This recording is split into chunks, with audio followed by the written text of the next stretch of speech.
habíamos anticipado un poco el tema que vas a desplegar a partir de ahora, que es el de una figura sumamente influyente, si bien no sé si académicamente le han dado el lugar que se corresponde, quizás por las características de la obra, que es muy vasta, aborda temas de manera quizás asistemática, eso no lo sé, vos... Y políticamente incorrecto para estos tiempos que corren, quizás, ¿no? Claramente. Pero bueno...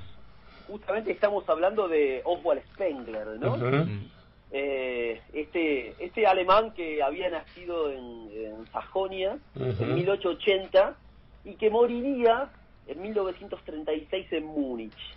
Y que publicó, como decía Facu, como aludía Facu, publicó una obra en dos entregas, una monumental obra titulada La decadencia de Occidente, de Untergang des Abendlandes, ¿no? Untergang puede ser traducido como decadencia, pero también como hundimiento, como caída.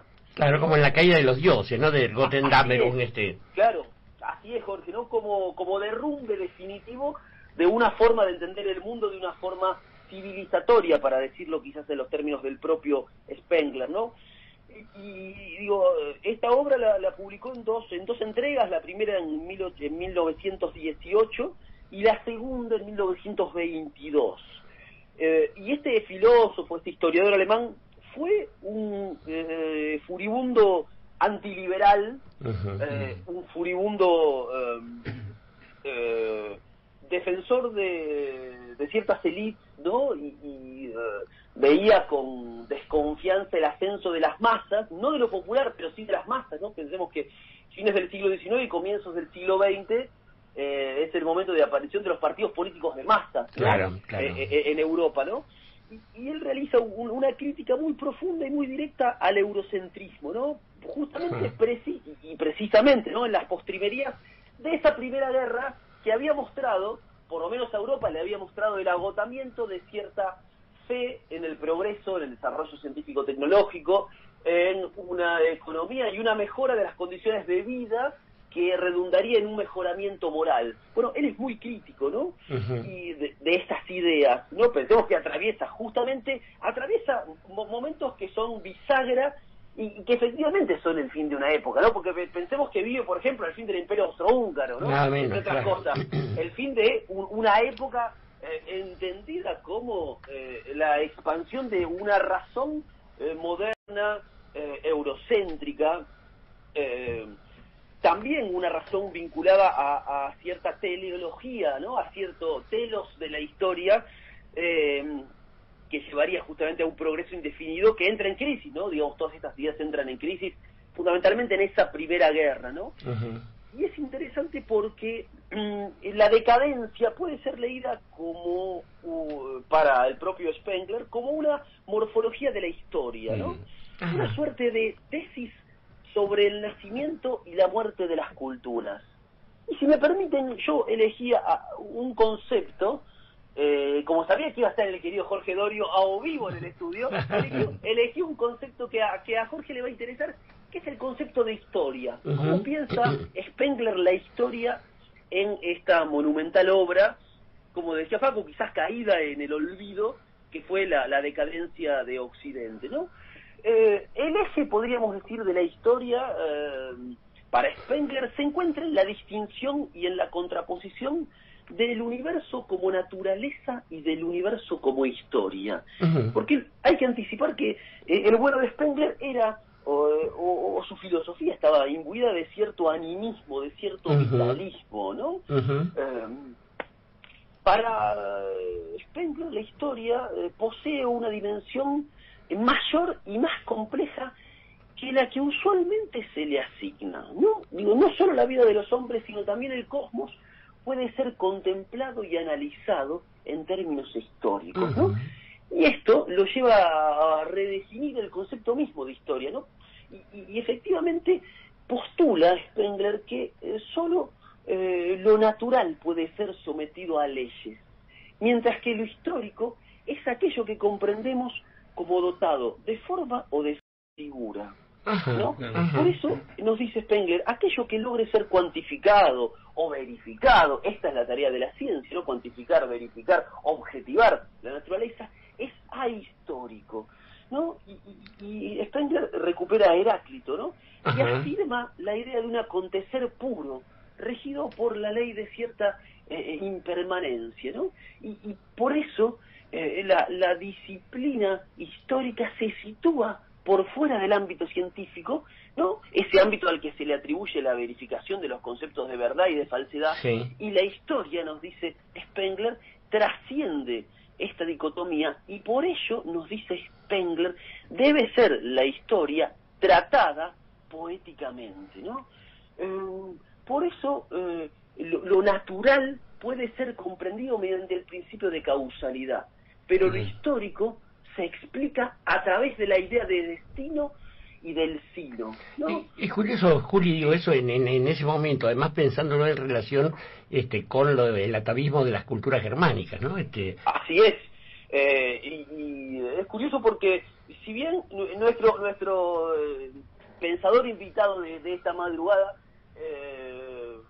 tiene, digamos, y tuvo una relación bastante conflictiva con el nacionalsocialismo, ¿no? Digo, algunas ideas suyas claramente son, digamos, en favor de las élites, en favor de cierta decadencia, claramente la obra de Spengler de Occidente, pero no fue una figura asimilada por el nacionalsocialismo porque no había progreso indefinido ni había mejoramiento de algo así como la civilización, y mucho menos de algo así tan biologista como el concepto de raza en esos años en Alemania, ¿no?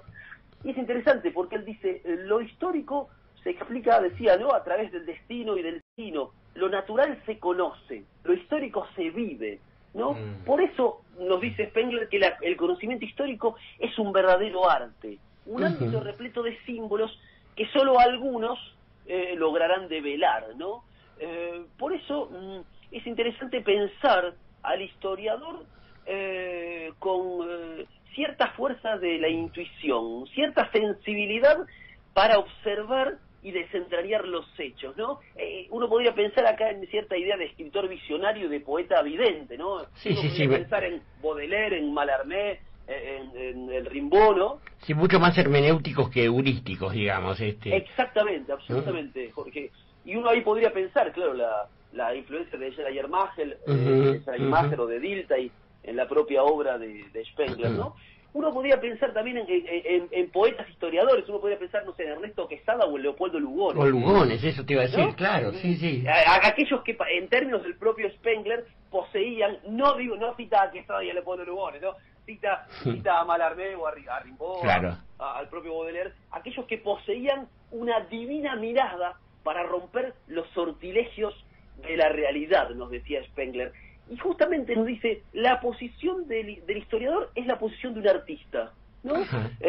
Y el historiador es aquel que en un trance creador, más que comprender, prevé sentidos, intuye sentidos, ¿no? De allí uno podría, justamente, siguiendo al propio Spengler, citarlo, con una bella frase que la podría haber dicho Menotti, ya que hoy arrancamos el tema, ¿no? A ver. Dice, un hombre puede educarse para la física, el historiador, en cambio, nace como tal, ¿no? Qué bárbaro. Por aquello que decía Menotti, que el jugador de fútbol nacía, sí. Y Bilardo le agregaba, el jugador de fútbol nace y se hace, ¿no? Claro, sí. Y si avanzamos un poco, podemos quizás señalar, ¿no?, que esta concepción del historiador quizás demiurgo, del historiador quizás inclinado a la creación poética, ¿no?, es un planteo que le hace justamente allí, ¿no?, las postrimerías de la Primera Guerra Mundial, porque esa Primera Guerra contribuyó a quebrantar el optimismo decimonónico y a reemplazar la confianza en el progreso por la certeza de la finitud y de la perennidad, ¿no?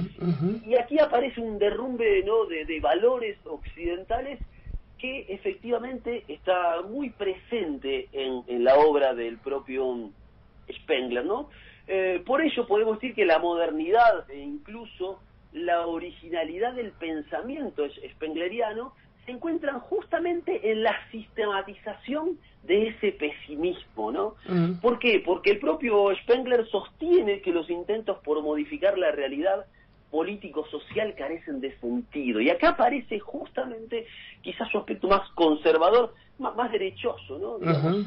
¿Por qué? Porque él nos dice, las masas no hacen la historia. Hay una desconfianza, de lo que yo decía al comienzo, una desconfianza muy marcada en la política de masas y en la categoría de masa como un vector que puede transformar la realidad, ¿no? Las masas no hacen la historia, solo las élites en su ambición por el poder son las que producen algunas alteraciones, uno podría decir, que van más allá del reemplazo de un grupo por otro.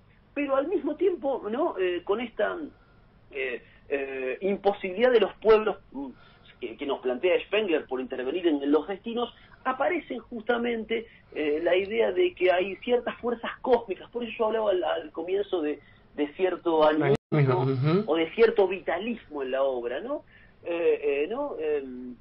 De Spengler, ¿no? Hay ciertas fuerzas cósmicas, por eso él nos hace esta distinción entre lo natural y lo histórico, pero también lo histórico como manifestación y casi como devenir, ¿no? Él tiene su panteón de filósofos, los tiene a Nietzsche y a Heráclito, ¿no? Claro. Y cierto devenir de fuerzas cósmicas que las élites pueden conjurar de algún modo armonioso, al menos por un momento, ¿no?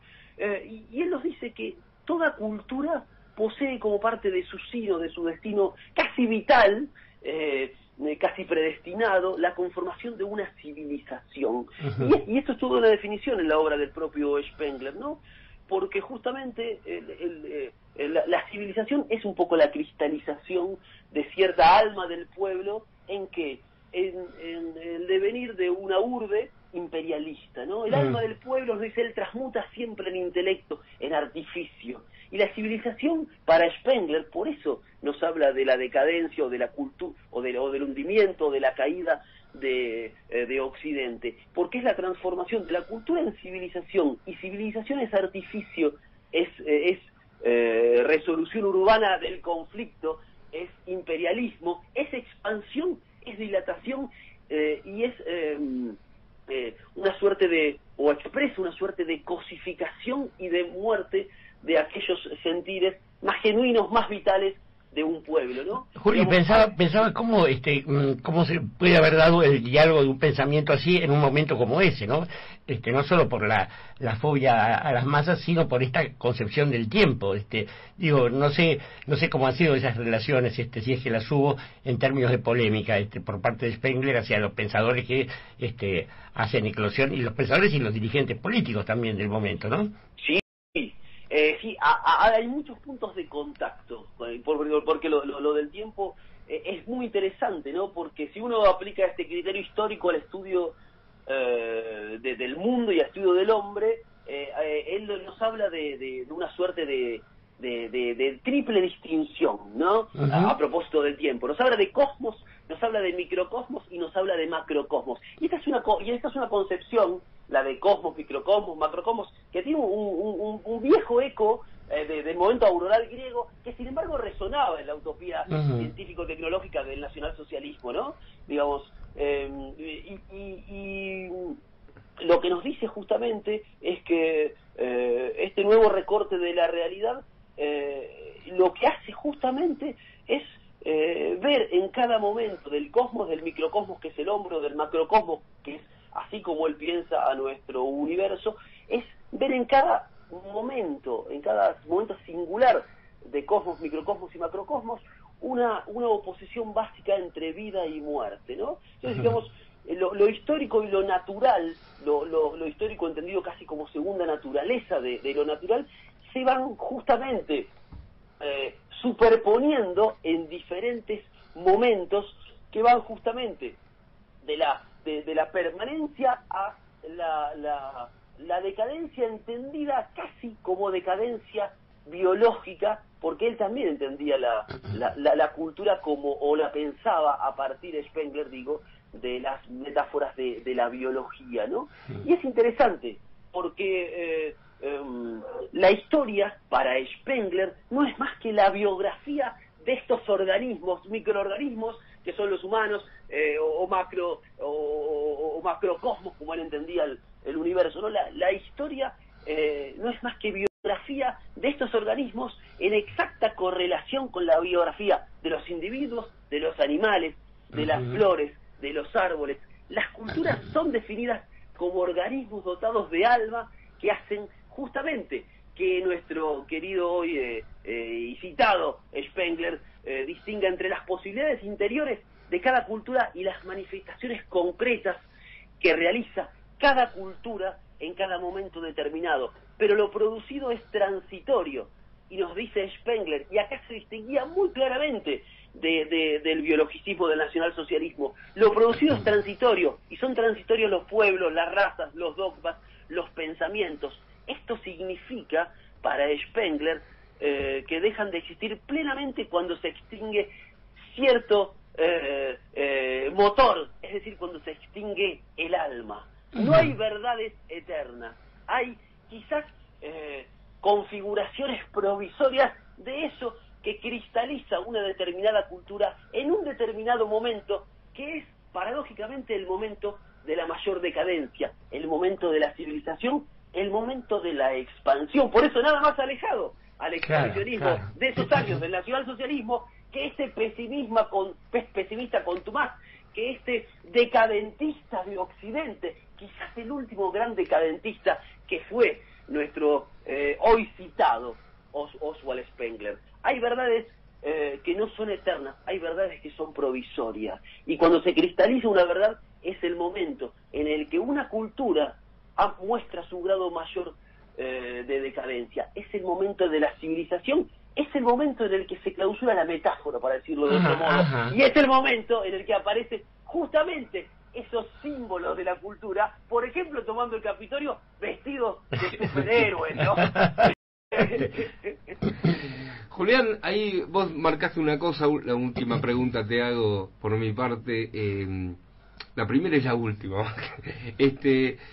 Las culturas que son los sujetos de la historia y que paradójicamente cuando llegan al mayor grado de expansión, que es la civilización, empiezan a declinar, son comparadas con organismos biológicos, por lo cual hay cierto determinismo ahí, ¿no? Porque Sí, claro. obviamente si vos le das un carácter de organismo biológico a la cultura, en algún momento nació y su destino es la muerte, como todo lo biológico, ¿no? Entonces inevitablemente va a perecer, digo, ¿no?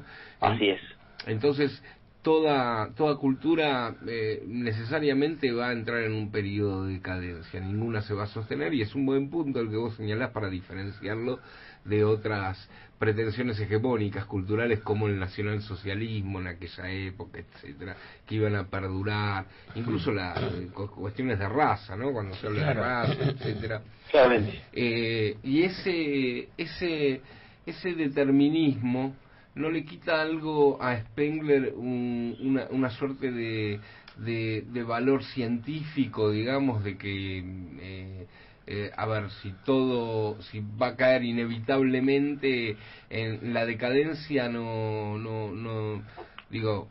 tiene ningún valor predecir ciertas cosas de lo que puede llegar a ocurrir, digo, Así es. Efectivamente, para comprender la historia, dicho esto en términos de Spengler, no hay que partir del hombre, ni hay que partir de los documentos, ¿no? Hay que partir de la cultura misma. Y las formas de las culturas se imponen a quienes viven dentro de ellas.